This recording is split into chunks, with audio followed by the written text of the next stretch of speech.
এবং সে চিঠি দিয়েছে আব্দুল হামিদের ব্যাপারে, সিদ্ধান্ত চেয়েছে কি করব, সিদ্ধান্ত দেন নাই, ইমিগ্রেশন থেকে চলে গেছে, ইমিগ্রেশনে আপনি অর্ডার দিয়েছেন যে ছেড়ে দাও, আপনারা বলেছেন যে তাকে তো যাইতে মানা করা হয় নাই, তুমি কেন আটকাবা, সে এফআইআর করতে পারে না, এফআইআর এর জন্য তদবির আসে, চুরি করে মাইর খাই আসা জমির মালিকের বিরুদ্ধে মামলা দেয়, ওসি সেই মামলা নিতে বাধ্য হয়। কেন নিতে বাধ্য হয়? দেখা যায় রাজনৈতিক নেতারা চাপ সৃষ্টি করেছে। ভারতের বাণিজ্যের প্রসার কারা করেছে? কারা ভারতের পাট পাচার করেছে বছরের পর বছর ভারতকে? কারা ভারত থেকে বিরিয়ানি কেন্দ্র পাতা আমদানি করেছে? কারা করেছে এই ব্যবসা? কারা করেছে সেগুলো দেখেন না আপনি। যখন মেয়ে খুনের দায় অ্যারেস্ট করতে হবে, শুধু পলিটিক্যাল ফিগার না, কিন্তু রাজনীতি না, তাকে রাজনীতিবিদ হইল। আমি তো মনে করি শেখ হাসিনা এবং শেখ রেহানা ছাড়া বাকি কোনো মহিলাদের তো কোনো দায় দেখি না, কারণ তারা তাদের নেতা নেত্রী হুকুম শুনছে, তাদেরকে আপনি কেন করবেন? অন্য কারো তো নেয় নেতা নেত্রী। এবং শেখ হাসিনা তো এখন পর্যন্ত ক্ষমা চায় না, সে তো তার দায়িত্ব নিয়ে আসে, সে যা করেছে বৈধ করেছে, যা করেছে সঠিক করেছে, এবং সে আগামীতে আবার ফিরে আসবে বলে আস্ফালন দেখাচ্ছে, বলতেছে, এবং ফিরে আসার জন্য চেষ্টা তদবির হচ্ছে। গতকালকে আওয়ামী লীগের মিছিল হলো কয়েকটা। না না, মিছিল তো হচ্ছে, এখন কি করবেন? আমি তো বলেছি একটা বিড়ালকেও যদি আপনি আঘাত করতে যান, সেই বিড়াল তো আচরণটা দিবেই, সে আচরণটা সহ্য করতে পারবেন কিনা আপনি দেখেন। আজকে ডাক্তার ইউনূস সাহেবের মতো একজন ভালো মানুষকে, একজন সচ্ছল মানুষকে, সজ্জন ব্যক্তিকে, একটা সুদূর প্রসারী চিন্তাবিদকে আপনি কাজ করতে দিচ্ছেন না। তার চিন্তা করে দেখেন তো, উনি যে বক্তব্যগুলো দিচ্ছেন, যেটা বলতে চাচ্ছেন, দেশ এবং জাতির জন্য মঙ্গলের কথা বলতেছেন, সেই দিকে আমাদের কারো কোনো দৃষ্টি নাই। আমরা চলে যাচ্ছি চাপ সৃষ্টি করে, এইটা করে সেটা করে, এবং পুলিশদের উপরে আপনি দায় চাপাচ্ছেন। এই পুলিশ কে করবে? আপনি স্বরাষ্ট্রমন্ত্রী কেন বলেন না যে ওসি এসপির ছাড়া কারো অর্ডার শুনবে না, কারো বক্তব্য শুনবে না?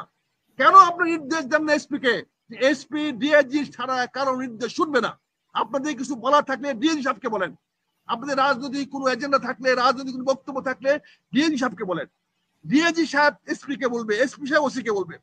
আপনি ওসির উপরে কেন চাপ সৃষ্টি করতেছেন? আপনি ওসির উপরে গিয়ে কেন হাম্বিতামি করতেছেন? এই সন্ত্রাসী, চোর, ডাকাত আমরা চিনি না দেখে? আমরা তো গ্রামে থাকি, আমরা তো থানা লেভেলে থাকি, আমরা তো থানা লেভেল দেখতেছি কি হচ্ছে। অসহায় তারা কখন চাকরি চলে যায়, কে তার বিরুদ্ধে মামলা দিয়ে দেয়, কে অভিযোগ করে ফেলায়। এই দেখেন কিশোরগঞ্জ এসপি কে, নিরপরাধ নিরীহ মানুষকে আপনারা তাৎক্ষণিক তার চাকরি খাই ফেললেন। কেন? কেন তার চাকরি খাইলেন? সে কি অপরাধ করছে? আব্দুল হামিদ গেছে ঢাকার থেকে পালিয়ে, এবং সে চিঠি দিয়েছে আব্দুল হামিদের ব্যাপারে, সিদ্ধান্ত চেয়েছে কি করব, সিদ্ধান্ত দেন নাই, ইমিগ্রেশন থেকে চলে গেছে, ইমিগ্রেশনে আপনি অর্ডার দিয়েছেন যে ছেড়ে দাও, আপনারা বলেছেন যে তাকে তো যাইতে মানা করা হয় নাই, তুমি কেন আটকাবা? অথচ এসপিটাকে কলঙ্কিত করলেন। তার ছেলে মেয়ের সামনে সে কি হবে? তার ছেলে মেয়েরা জীবন ভর তাকে ধিক্কার দিবে যে বাবা তুমি অপরাধী। কেন তাকে অপরাধী বানালেন? এইভাবে যে আরো কত এসপি কে, কত ওসি কে, কত পুলিশ অফিসার বানাবেন। যখন ওসপি পুলিশরা ক্ষমতা দেখিয়েছে, আমি তাদের বিরুদ্ধে বলেছি, যখন তারা ক্ষমতা ছিল আমি বলেছি, তাদেরকে ছাড়ি নাই, কোনো আইজি কে ছাড়ি নাই। কিন্তু আজকে তো আমি পুলিশে যেতে পারি না, তারা অসহায় নিশ্চয় হয়ে গেছে, অস্ত্র নাই, কিছু নাই, আইন নাই, আইন মানতে কাজ করতে পারে না, তাকে চাপ দিয়ে এই পুলিশ আপনি কেমন দেশ চালাবেন? এই পুলিশের উপরে কেন চাপ সৃষ্টি করেছেন? আমি অনন্ত বিলম্বে পুলিশের উপর থেকে রাজনৈতিক প্রভাব মুক্ত করেন, অনন্ত বিলম্বে আপনি নির্দেশ জারি করেন, পুলিশের থানার ওসি একমাত্র এসপি ছাড়া কারো কথা শুনবে না, এই নির্দেশ দেন না আপনি। আমি যদি আজকে স্বরাষ্ট্রমন্ত্রী হতাম, আমার প্রথম অর্ডার হইতো যে আমার পুলিশ কর্মকর্তা রাজনৈতিক কোনো নির্দেশ পালন করবে না, রাজনীতি পালন করবে আইজিপি সাহেব, বড় জোর ডিআইজি লেভেলে, বড় জোর কমিশনার লেভেলে, এর নিচে কেউ রাজনৈতিক নির্দেশ পালন করবে না, পালন করবে আইজিপি সাহেব। আইজিপি সাহেব অর্ডারে পুলিশ চলবে, অন্য কারো অর্ডারে না, এবং থানাতে কোনো লোক যেতে পারবে না। আমি এই অর্ডার দিতাম, পুলিশকে অর্ডার দিতাম। আমার পুলিশ অফিসারদেরকে পরিচালন করা স্বরাষ্ট্র প্রতিমন্ত্রীর প্রধান দায়িত্ব, অন্যতম দায়িত্ব। তারপরে তার কাছে সে কাজ আদায় করবে, সে মানুষকে অপরাধীকে ধরবে। আপনি থানাতে জিডি করতে, মানে আওয়ামী লীগ বের, আমি যেটা আরেকটু আলোচনা, থানার অবস্থা কি দেখেন, থানার ওসি কেস দিতে পারে না, সে এফআইআর করতে পারে না, এফআইআর এর জন্য তদবির আসে, চুরি করে মাইর খাই আসা জমির মালিকের বিরুদ্ধে মামলা দেয়, ওসি সেই মামলা নিতে বাধ্য হয়। কেন নিতে বাধ্য হয়? দেখা যায় রাজনৈতিক নেতারা চাপ সৃষ্টি করেছেন। ওসি বেচারা কি করবে বলেন? আপনাদের গালি দিলে কি হবে বলেন? এই জিনিসগুলো থেকে আপনাকে আসতে হবে, না হলে আপনি পুলিশ আপনি রক্ষা করতে পারবেন না, দেশে থাকতে পারবেন না। এই শাসন না, এই শাসন মানুষ বেশি দিন মেনে নিবে না। এখন একটু ভালো আছে, মানুষের ফসল পাট ভালো হয়েছে, ধান পাট ভালো হয়েছে, মানুষ চুপচাপ আছে। আল্লাহ না করুক যদি একটু কোনো কিছু বিকল্প হয়ে যায়, একটু কিছু হয়, দেখেন এখানে কথায় কথা বাড়ে, ভারত আপনার সঙ্গে বাণিজ্য বন্ধ করে দিয়েছেন। আমার বাণিজ্য মন্ত্রী বলছেন কি না, ভারতের সঙ্গে আমরা সুসম্পর্ক বজায় রেখে আমরা আমাদের বাণিজ্য অব্যাহত রাখবো। আরে ভারত হলে মালাওয়ানের দেশ, হিন্দুর দেশ, তার সঙ্গে সুসম্পর্ক রাখবি কেন তুই? যেখানে সারা বাংলাদেশের মানুষ চাচ্ছে ভারতের সঙ্গে কোনো সম্পর্ক থাকবে না, ভারত বাণিজ্য করবে না, না করুক, আমরা ভারত বাণিজ্য কিচ্ছু আনবো না, বেচবো না, এরকম ঘোষণা দেখতাম দেওয়ার না বেটা। তুমি একজন বাণিজ্য মন্ত্রী হয়েছ, বলো না যে ভারত হিন্দু দেশ থেকে আমরা কিচ্ছু আনবো না, আমরা কোনো কিছু আনবো না, আমরা কোনো কিছু বিক্রিও করবো না। এই সাহস দেখাতে হবে না। না, আমরা ভারতের সঙ্গে সম্পর্ক বজায় রেখে দেশের বাণিজ্য অব্যাহত রাখবো, দেশের বাণিজ্যের কোনো ক্ষতি হবে না, উনি বাণিজ্যের ক্ষতি করবেন না। তাহলে ভারত বিরোধী বক্তব্য দেওয়া হচ্ছে কেন?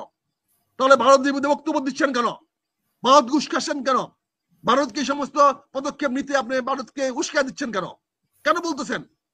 আজকে পাল্টা জবাব আমার বাণিজ্য মন্ত্রী কেন বলতে বললেন না ভারতের সঙ্গে আমরা বাণিজ্য করব না, যেহেতু বাণিজ্য ভারত মানা করেছে আমরা করব না।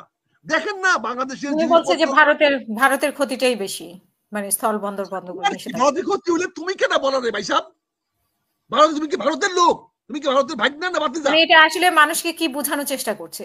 না, ভারতের বেশি ক্ষতি হলে তুমি কে? তুমি কি ভারতের নাতি না ভাগনা না দুলাভাই? যে ভারতের স্বার্থ তুমি দেখো, এগুলো তো বেমান গুলো এগুলো করে। সারা জীবন তো টেন্ডুবাতের ব্যবসা করেছে, ব্যান্ড্রোলের ব্যবসা করে আসছে, তো ভারতটা দেখে ভালো লাগবে। এই ভারতের বাজারটা কারা তৈরি করে দিয়েছে? এই বাণিজ্য মন্ত্রীর বংশের দিকে তাকান, তাদের বাপদাদার দিকে তাকান, তাকায় দেখেন ভারতের বাণিজ্যের প্রসার কারা করেছে, কারা ভারতের পাট পাচার করেছে বছরের পর বছর ভারতকে, কারা ভারত থেকে বিরিয়ানি টেন্ডুবাতা আমদানি করেছে, কারা করেছে এই ব্যবসা, কারা করেছে সেগুলো দেখেন না আপনি, এগুলো দেখবেন না আপনারা। কারা ভারতের সঙ্গে পাটের স্মাগলিংয়ের সঙ্গে জড়িত ছিল, কার বাপ চাচারা ছিল, কোন জুট মিল গুলা ছিল, কোন বাজার থেকে হয়েছে সেটা দেখেন না কেন? বাংলাদেশে কারা বিড়ি আমদানি করতো ইন্ডিয়ার থেকে, দেখেন না কেন? কারা ব্যান্ডগুলা ফাঁকি দিয়েছে, কারা টেন্ডুবাতার বিরিয়ানি দেশে চালু করেছে, দেখেন না তারা? সেটা দেখবেন না। আমার বাণিজ্য মন্ত্রী বলবেন ভারতের সঙ্গে সুসম্পর্ক রেখেই উনি বাণিজ্য করবেন, কারণ উনার বাণিজ্য তাদের লাভ হবে। কিন্তু জনগণ যেখানে ভারতের বিরুদ্ধে, যেখানে জনগণ বলছে ভারতের বিরুদ্ধে, ভারত চায় না, ভারত বন্ধ করে দিচ্ছে, তারপরে ওনারা কি মানে কিভাবে রাখবেন? তাহলে তার মানে কি? তার মানে উনি ভারতের পক্ষে। জনগণ তো পরিষ্কার বলে দিয়েছে আমরা ভারতের সঙ্গে সম্পর্ক রাখবো না, ভারত হিন্দু রাষ্ট্র, এটা তো গোপন রাখে নাই জনগণ পরিষ্কার করে দিয়েছে। সকল ইসলামী দলগুলো আওয়ামী লীগের সাথে, যে তারা তো আওয়ামী লীগকে চায়, সো সেখানে সম্পর্ক বজায় রাখলে যদি কালকে বলে যে হাসিনাকে প্রধানমন্ত্রী বানাও, বাণিজ্য আমরা করবো, তাহলে তাই করবেন? সুসম্পর্কটা কি? উনি কি বলতে চাচ্ছেন আমাদেরকে? সুসম্পর্ক রক্ষা করে ভারতের সঙ্গে এই দেশে বাণিজ্য অব্যাহত রাখবেন, আর বাণিজ্য যদি ভারত না করে ক্ষতি ভারতের হবে। আর এটা কি মানে স্থলপথ যে বন্ধ করলো, এটা কি আসলে শেখ হাসিনাকে নিষিদ্ধ করার, মানে আওয়ামী লীগের কার্যক্রম নিষিদ্ধ করার কারণে ওরা এই উদ্যোগটা নিয়েছে কিনা সেটা তারা কেন নিয়েছে আমি জানি না, এবং তারা তো উদ্বেগও প্রকাশ করেছে আওয়ামী লীগের কার্যক্রম কেন নিয়েছে আমি জানি না। তবে আমি এটা জানি আমার দেশে স্বাবলম্বী হওয়ার জন্য এটা প্রয়োজন এবং ভালো। ভারত গরু রপ্তানি করা বন্ধ করেছে, আমাদের সারা বাংলাদেশে গরুতে আমরা সারপ্লাস।